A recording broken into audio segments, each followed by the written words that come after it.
Enfin, les arbres sont en fleurs, l'été est à nos portes. Les plantes ont bien survécu au printemps. Ça a été un printemps quand même assez froid, frais. On a eu à peu près une semaine de décalage pour les floraisons printanières face aux années précédentes. Disons les tulipes, les forsythias, les magnolias, entre autres, pour ne nommer que ceux-là, ont fleuri légèrement plus tard que normalement.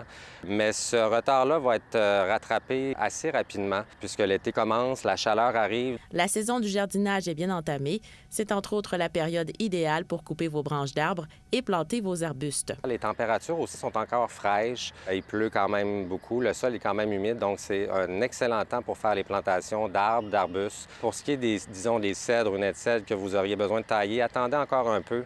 Je vous dirais peut-être à partir de la mi-juin. Pour ce qui est des plantes en pot, misez sur les plantes annuelles. C'est encore ce qui est le plus facile. Il y en a vraiment une panoplie d'extrêmement intéressantes qui sont très faciles d'entretien, qui demandent peut-être moins d'arrosage. Donc, c'est d'aller voir dans vos centres jardins, de demander conseil. Si vous avez des plates-bandes, je vous conseille fortement d'y aller plus avec des plantes vivaces ou des arbustes qui vont avoir une plus longue durée de vie, qui vont revenir d'année en année. Si vous ne savez pas où planter sur votre terrain, suivez ces conseils.